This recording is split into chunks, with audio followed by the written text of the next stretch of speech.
மூன்று பாவத்திற்குத்தான் நிரந்தரமாக நரகத்தில் இருப்பான்.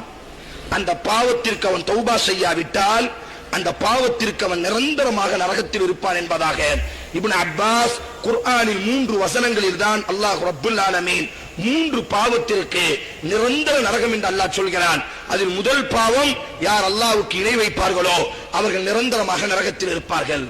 இரண்டாவது பாவம், ومن قتل مؤمنا متعمدا فجزاؤه جهنم خالدا فيها وغضب الله عليه ولعنه وأعد له عذابا مهينا. யார் ஒரு இறை நம்பிக்கையாளனை வேண்டும் என்று கொலை செய்வானோ, யார் ومن قتل مؤمنا ஒரு இறை நம்பிக்கையாளனை متعمدا வேண்டும் என்று யாராவது கொலை செய்தால் فجزاؤه அவனுடைய தண்டனை எல்லாம் خالدا فيها நரக நெருப்பில் நிரந்தரமாக இருப்பான். அல்லாஹ்வுடைய கோபம் அவன் தலையில் இறங்கிவிட்டது. வலஅனஹு அல்லாஹ்வின் சாபம் அவன் தலையில் இறங்கிவிட்டது. வஅதலஹு அல்லாஹ் அவனுக்கு தயார்படுத்தி விட்டான். அஸாபன் கர்ண கொடூரமான வேதனையை அல்லாஹ் அவனுக்கு தயார்படுத்தி விட்டான். இந்த இடத்தில் அல்லாஹ் யாரை கொலை செய்வீர்களோ, ஒரு இறை நம்பிக்கையாளனுடைய இரத்தத்தை நீங்கள் வேண்டுமென்று ஓட்டினால் அவர்கள் நிரந்தரமாக நரகத்தில் இருப்பார்கள். மூன்றாவது பாவம், ஹும் ஃபீஹா ஹாலிதூன்.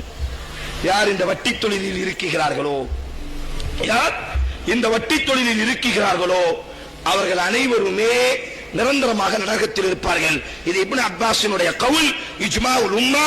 இந்த உம்மத்தினுடைய ஏகோபித்த கவுல் என்ன தெரியுமா, சட்டம் என்ன தெரியுமா? வட்டி என்ற இந்த பாவம் இவன் இறை நம்பிக்கையாளனாக இருந்தால் கண்டிப்பாக நாளைக்கு மறுமையில் அல்லாஹ் அவனை தண்டிப்பான். அப்படி ஒரு கால் அவனை மன்னிக்க நினைத்தாலும் அல்லாஹ் அவனை தண்டித்து விட்டுத்தான் அல்லாஹ் அவனை மன்னிப்பான். சில பாவம் இருக்கு, அல்லாஹ் நாடினால் மன்னிப்பான், அல்லாஹ் நாடினால் தண்டிப்பான். ஆனால் இந்த 3 பாவத்திற்கும் அந்த சட்டம் வராது. தற்கொலையையும் உள்ளே இணைத்துக் கொள்வார்கள், தற்கொலைக்கும் அந்த சட்டம் வராது. இந்த 4 பாவம் ஷிர்க்கை விட்டு விடுவான், அல்லாஹ் நிரந்தரமாக நரகத்தில் இருப்பான்.